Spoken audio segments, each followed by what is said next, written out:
How's it going, guys? Welcome to the Southern Wesleyan University Coaches Show. I'm Matt Thorpe, your host. Today we have Corey Morrell, the head coach of the women's soccer team. How's it going, Corey? Good. How are you, Matt?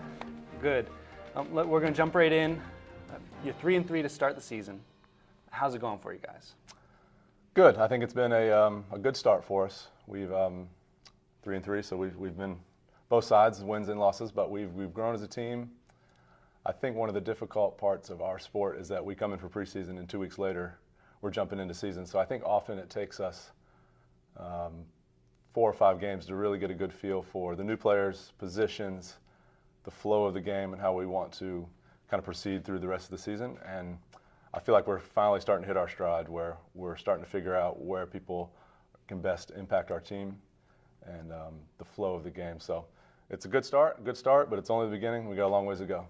So you're only about a third of the way through the season. What's your mindset as a coach and your coaching style? Are you taking it game by game, or are you already looking towards playoffs?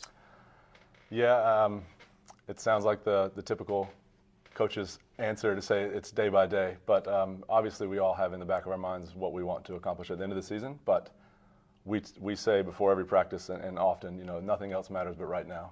And if our effort matches what we want to accomplish at the end of the season every single second, then we feel like we'll get there. So as long as we're taking care of the here and now, whether it's a practice or a game, and we're giving full effort and we're working on ourselves to get better, then that's really all we ask of them. Give me your best right now.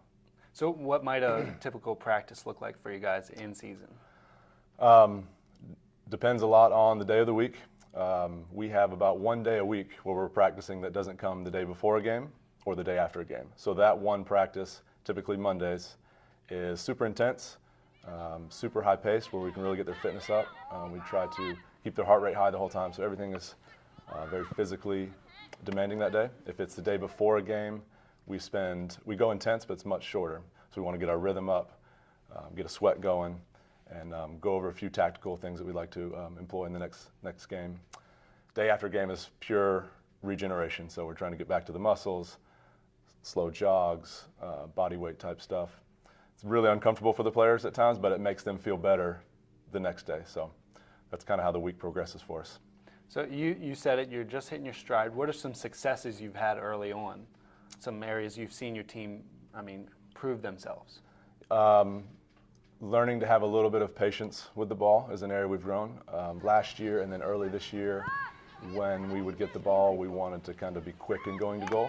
And sometimes that works and it's great, but you have to know when to slow it down and keep the ball and build a little rhythm. And I think over the last 3 games, we've really gotten a lot better at picking our moments to go quick, which has allowed us to score more goals in the last couple games than we traditionally have. So that success of some patience and then just being a little bit more focused around the goal and finishing our chances. So where do you need to improve to put yourself in the best position in playoffs? I think consistency. Again, the last few games I felt like we've been more consistent, but we've been very much a second half team. So far through our 6 games and even our preseason scrimmages, we have either tied or won every second half. We've put ourselves in some holes in the first half, so coming out a little slow. And it's not necessarily, I don't think it's being flat. I think it's just growing and building confidence and coming out ready to go get the game rather than kind of waiting and letting the game come to you. And then, so in those games where we start out slow, we make adjustments at halftime, and then second half we come out and we go to the game. But if we can do that from the beginning, I think we'll be in a much better shape. But the last few games we've been a 2-half team, so that's been good to see. Cool. Well, early in the season, you've got a pretty successful girl. We want to focus on Rachel Curtis. She's just a sophomore, but she's already been one of the more statistically successful girls you've had on your team in the past few years. She's in just last year and the first 6 games this year, she's got 13 goals. But what does she bring to your team beyond her gameplay? Yeah. On the field, she just brings us a lot of energy. She's a very analytical player. She loves to study the game. She loves to watch the game. She loves to talk about the game. So she anticipates really well, and she knows where to be, and she's very calm around the goal. So she brings that kind of passion on the field. But then off the field, she's a great kid. She has that same kind of passion. She actually started into a mentorship program this year where she's mentoring a fairly large number of freshmen, so she gets to build into them and and talk to them about expectations around campus and how to carry yourself and how to act professional and how to take that step, the next step in their life as they come into college. And I think that will only help her more and more in our locker room and being a leader. Cool. We also want to talk about Ashley Romanowski. She's actually a transfer student, but she's come in pretty successful to start the season. 4 goals, 3 assists. What is it like to bring in a transfer who can bring that different perspective and be successful? Yeah, she's been great for us. So she's quick. She understands the game, and she can combine with Rachel and Kayla and some of our other attacking players, and has been really good with some assists and scoring goals. We had the same issue with last year with some players where you knew they were about to score, but the first 4, 5, 6 games, like they just kept hitting the post or they'd miss just wide. And Ashley went through that, and I knew once she scored, the floodgates would open. And now she's had her 4 goals in the last 3 games. So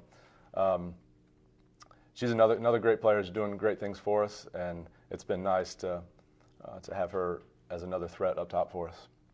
What is it like to have a transfer come in? How does that challenge you as a coach, having her come from another program?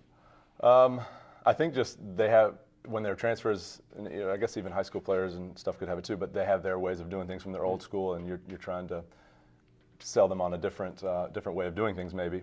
A lot of that happens in the recruiting process, and you're telling them how we do things here. Maybe different than what they have done, but it's what's expected here. And but she's bought in. There hasn't been any issues there. She's bought in completely. She's been a great leader, and she's been great. That's awesome. So at the end of the year, you got a few girls graduating. What are you doing now to develop leaders on your team? We've been doing this for the last couple of years.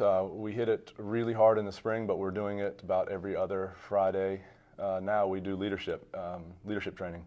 Every new player, when they come first day of training camp, we give them a 3-ring binder, and it has some leadership notes in there. And then when we add pages to it, and we talk about all the different forms of leadership, the good side of leadership, the bad side of leadership, but that often people think of 1 or 2 vocal leaders on the team or the leaders, and we try to get rid of that myth and let everybody's a leader, and everybody has their own way of leading. There's not just one way to lead. So we're building it, and we talk about it all the time. Player leadership comes from within a lot more than the coach just sitting out there trying to lead. It comes from the player. So really, we're going to miss these 5 seniors. They've done a tremendous job of leading and helping us change this program and culture, but we do feel like we got juniors and sophomores, and we're starting with the freshmen too, that are going to be ready to lead and be ready to take over for them.